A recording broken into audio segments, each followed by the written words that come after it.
Coucou mes céréales, j'espère que vous allez bien. Nous ça va. I'm back, like I never left.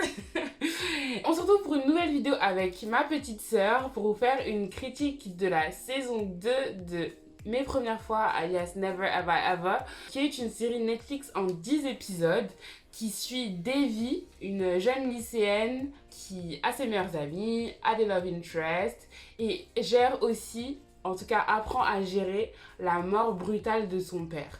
Et donc la saison 2, ça va être de suivre l'évolution de Devi qui continue encore et toujours d'apprendre et de gérer ses émotions. Surtout gérer ses émotions.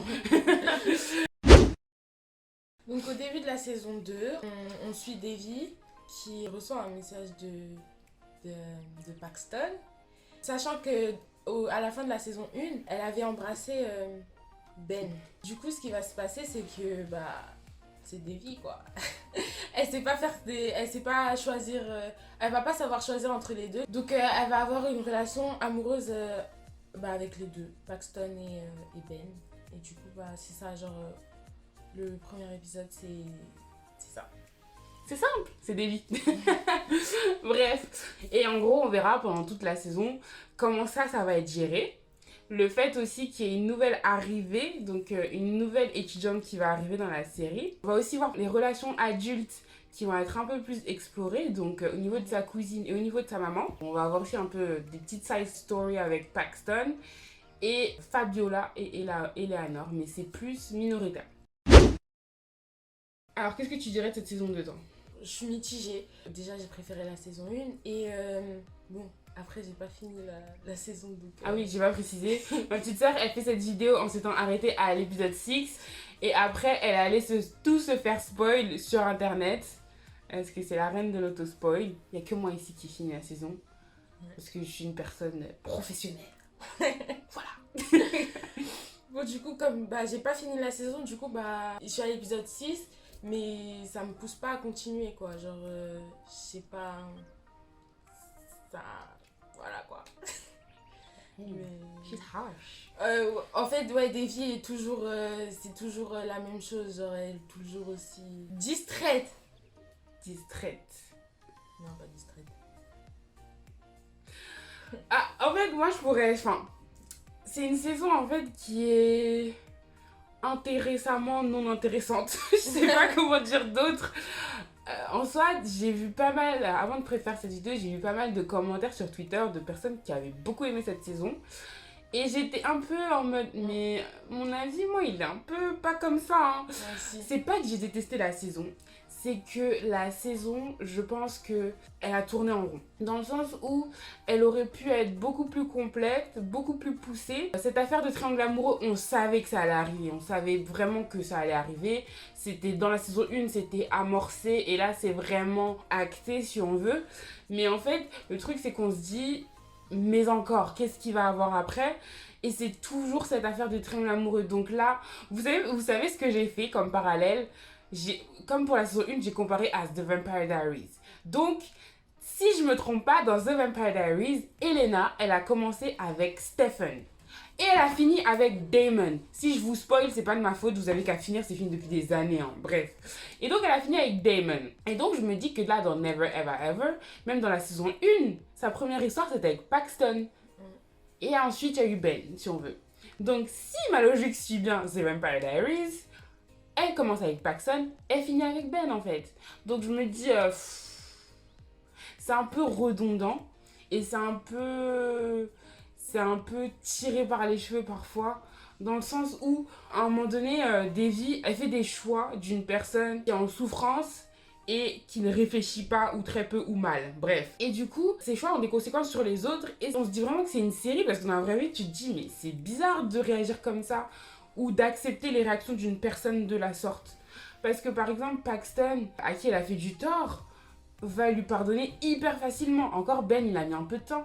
Mais Paxton, en 2-3 épisodes, c'était bouclé. Ça allait beaucoup mieux. Et moi, je me dis, mais c'est pas possible. Pareil, il y a une nouvelle arrivante, donc qui est une jeune fille d'origine indienne, qui s'appelle Anissa. Et qui automatiquement, dans la tête de Devi, devient sa concurrente numéro 1 parce que justement elle est indienne et super cool. Donc Devi elle se disait, vas-y, peut-être j'étais pas populaire parce que j'étais indienne, etc.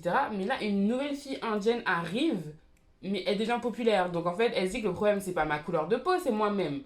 Et donc, elle en fait directement une nouvelle concurrente et elle va lui faire du tort à cette fille-là, beaucoup de tort. Et pareil, en 2 épisodes, ça y est, c'est revenu, tout va bien. Je sais que c'est une série, que c'est 10 épisodes, mais et c'est des relations adolescentes aussi. Mais quand même, elle fait beaucoup de tort. C'est pas des petites choses. Elle est pas allée dire oui, elle m'a volé un crayon de papier, quoi. C'est vraiment des trucs assez importants, assez humiliants qu'elle fait. Elle humilie les autres. Et en retour, elle, si on lui fait ça, mais ça passe pas du tout, elle pète un plomb. Elle part dans tous les excès en fait. Elle est très excessive, Davy. Et donc ça, on peut dire que c'est un truc qui est assez fatigant à regarder. Davy et ses excès. Et tout le monde revient vers elle toujours. Et ça, enfin, je sais pas. En fait, je comprends le fait que l'histoire de Davy, c'est qu'elle soit marquée, très marquée par la mort subite de son père. Mais je sais pas, peut-être c'est moi qui suis pas compréhensive. Hein. Je sais pas. Qu'est-ce que t'en penses? Bah non, je suis d'accord. Ouais, je suis d'accord en vrai parce que c'est trop ouais, c'est redondant, c'est toujours la même chose et Davy elle est toujours enfin ouais, c'est toujours ouais, voilà quoi. Merci pour le voilà quoi. Et donc voilà pour Davy. Après, on peut parler des autres personnages. Moi j'ai beaucoup aimé parce que cette saison c'est vraiment une saison où ils ont pas mal développé les personnages adultes. Donc la saison 1 c'était vraiment plutôt concentré sur Davy, les garçons et ses meilleurs amis et encore un peu moins. D'ailleurs les meilleurs amis c'est toujours pas beaucoup traité ou encore ou peut-être pas assez à mon goût, mais en tout cas c'est traité un peu à chaque fois.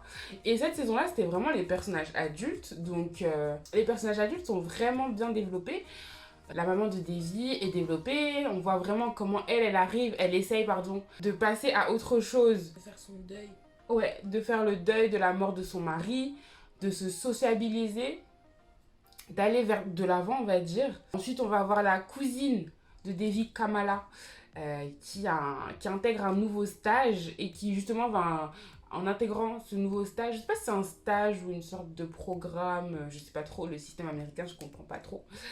Et sa cousine intègre un milieu hyper machiste et donc on voit comment elle essaye de se débrouiller dans cet univers machiste qui vraiment qui la ramène pardon à ce statut de femme inférieure. Et ça, c'est bien fait. Après, au niveau de Paxton aussi, je pense que c'est intéressant le développement qui lui a été accordé, mais pendant pas assez longtemps. En gros, Paxton a eu un accident et ça lui a fait du tort. Ça a fait en sorte qu'il doit plus se concentrer à l'école. Davy devient sa tutrice et en fait, ça c'est très bien, le fait qu'il arrive à passer à autre chose avec Davy, qu'elle devient sa tutrice, qu'elle l'aide, etc. Mais moi j'aurais aimé qu'on développe un peu plus le fait de voir comment ça l'a affecté lui de faire cet accident-là et de devoir tout remettre en question dans ses choix de vie, dans ses choix de carrière, etc. Donc comment lui ça l'a affecté. Et ça par exemple c'est pas assez traité, c'est assez comment dire superficiel. Vous voyez il y a plein de trucs comme ça, par exemple une de ses meilleures amies, Eleanor, elle quitte un garçon pour se mettre avec un nouveau. Et elle arrive en gros dans une relation entre guillemets toxique. Et vous voyez, ça c'est des thèmes hyper importants à aborder, mais qui sont encore une fois, on dit juste le mot, oui, il est narcissique, oui, il est toxique. Et c'est même pas dans la même phrase, hein, c'est une scène par-ci, une scène par-là, on le dit. Et c'est dommage parce que ça aurait mérité d'être plus abordé. Pour le coup, mention spéciale, ça par contre c'est bien abordé je trouve. Il y a 2 thématiques, c'est la thématique LGBT, donc au travers du personnage de Fabiola, qui est vraiment mise en avant. Et la deuxième thématique, c'est sur l'anorexie, qui est un nouveau thème qui arrive dans la série.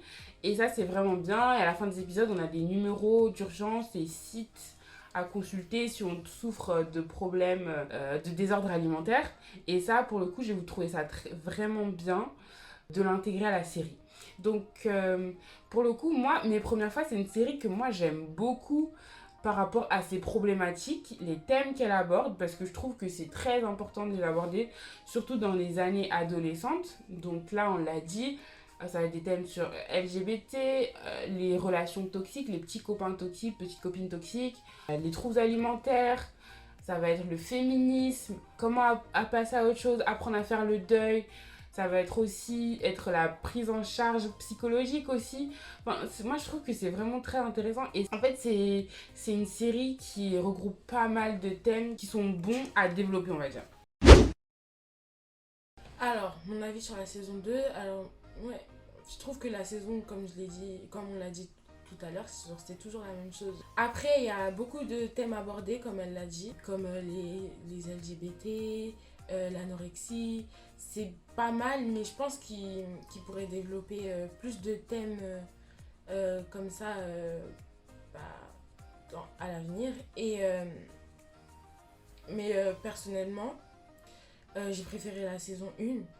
Bah, ouais, parce que je trouve que la saison 2, c'est la même chose, quoi. Enfin, c'est c'est la même chose. Même si la série, elle est plus centrée sur les personnages adultes, donc sa cousine, sa mère. Enfin, plus vers la famille de Devi, on va dire. Sa cousine, sa mère, ouais, et elle-même. Et du coup, je trouve que c'est pas mal. C'est pas mal, mais s'il y a une saison 3, je pense pas à la regarder. Je sais pas. Parce que déjà, là, j'ai du mal à finir la saison 2. Je suis à l'épisode 6, donc... donc je sais pas si je regarderai la saison 3. À voir. Ok, très clair. Alors, moi je dirais que la force de mes premières fois, c'est les thèmes. Franchement, les thèmes abordés, il n'y a pas à dire. Ils tapent dans le mille, tu vois. Enfin, vous voyez, enfin bref. T'as compris.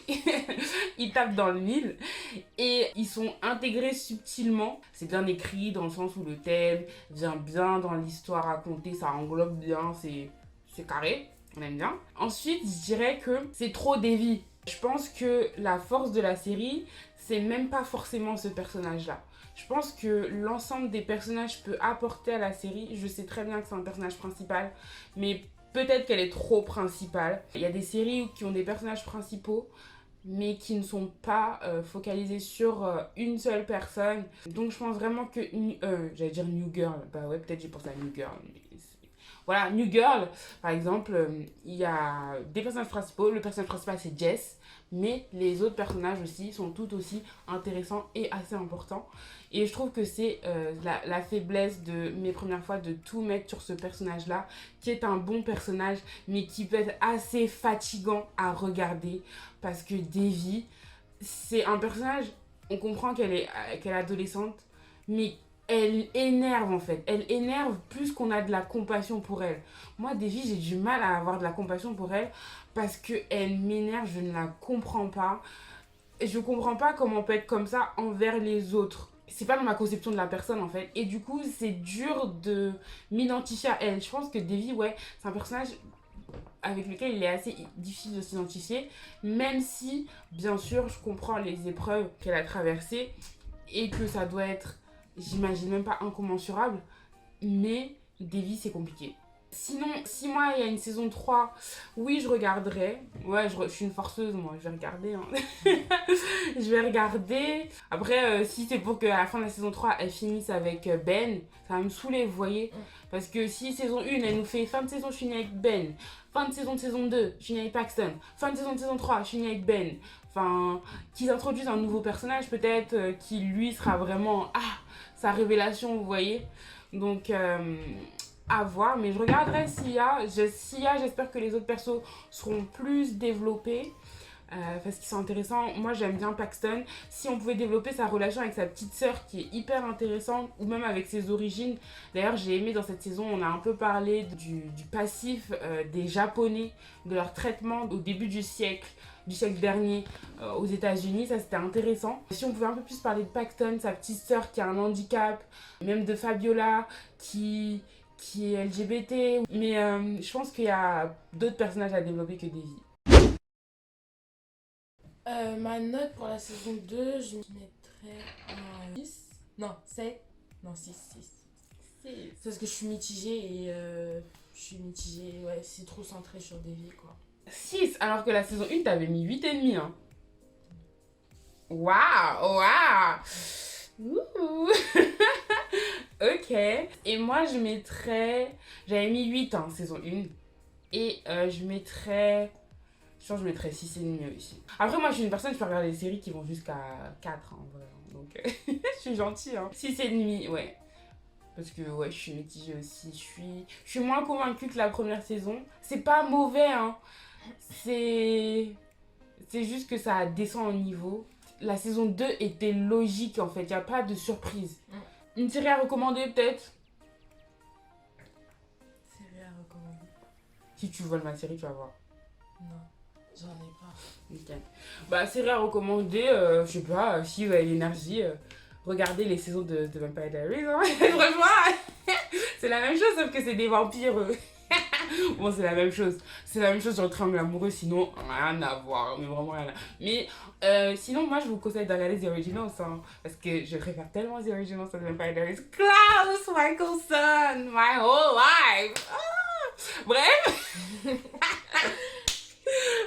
On se retrouve pour une nouvelle vidéo très prochainement. De toute façon, je vais enchaîner. Ah oui, abonnez-vous, likez, partagez, on s'attrape. Commentez, tout ce que vous voulez. Ouais, commentez. En plus, moi, j'aime trop répondre. Vous voyez comme j'aime bien parler. Hein.